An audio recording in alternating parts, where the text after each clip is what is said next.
आउनुहोस् आज हामी खोटाङको मूल समस्याबारे चर्चा गरौँ।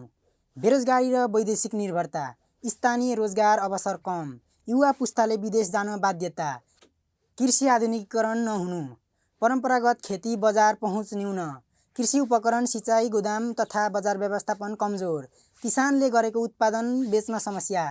बेरोजगारी र वैदेशिक निर्भरता। खोटाङमा स्थानीय स्तरमै पर्याप्त रोजगारीका अवसर सिर्जना नहुन सकेको छैन।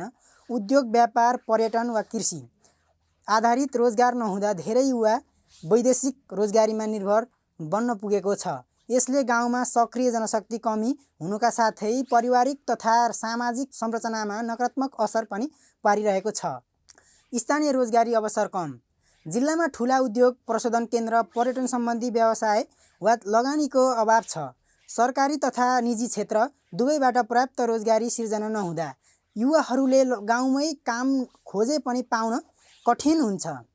यसका कारण मानिसहरू सहर वा विदेशतिर आकर्षित हुने गरेका छन्। युवा पुस्ताले विदेश जानु बाध्यता। विदेश गएर श्रम बेच्नु धेरै युवाको बाध्यता जस्तै बनिसक्यो। शिक्षा पाए पनि स्थानीय क्षेत्रमा रोजगारी नहुँदा वैदेशिक रोजगारी नै मुख्य विकल्प बन्न पुगेको छ। यसले जिल्लाबाट युवा जनशक्ति बाहिरिनु, गाउँमा श्रम शक्ति कमी हुनु र कृषिमा निर्भर घर परिवारमा उत्पादन घट्ने जस्ता समस्याहरू बढेका छन्। कृषि क्षेत्र आधुनिकीकरण नहुनु। खोटाङको मुख्य आय स्रोत कृषि भए पनि खेतीपाती अझै परम्परागत पद्धतिमा निर्भर छ। आधुनिक उपकरणको अभाव, सिँचाइ सुविधा सीमित, वैज्ञानिक खेतीको तालिमको कमी, यी कारणले किसानले उत्पादन बढाउन सकेका छैनन्। कृषि उत्पादनको भण्डारण, गोदाम र बजार व्यवस्थापनको कमजोर।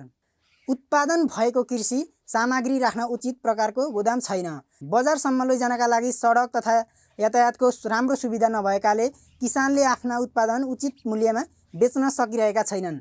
यसका कारण उत्पादन भए पनि किसानले लाभ लिन सक्दैनन्, जसले उनीहरू खेतीतिर निराश हुने अवस्था पुर्याएको छ। किसानले उत्पादनसँग सम्बन्धित झन्झट बिचौलिया समस्या। बजारमा पहुँच नहुँदा किसानले बिचौलिया मार्फत उत्पादन बेच्नुपर्ने, बिचौलियाले सस्तो मूल्यमा किनेर महँगोमा बेच्ने हुँदा किसानले उचित लाभ पाउँदैनन्। यसले उनीहरूको आर्थिक स्थितिमा प्रत्यक्ष प्रभाव पार्छ। हस्, आजलाई यति नै, धन्यवाद।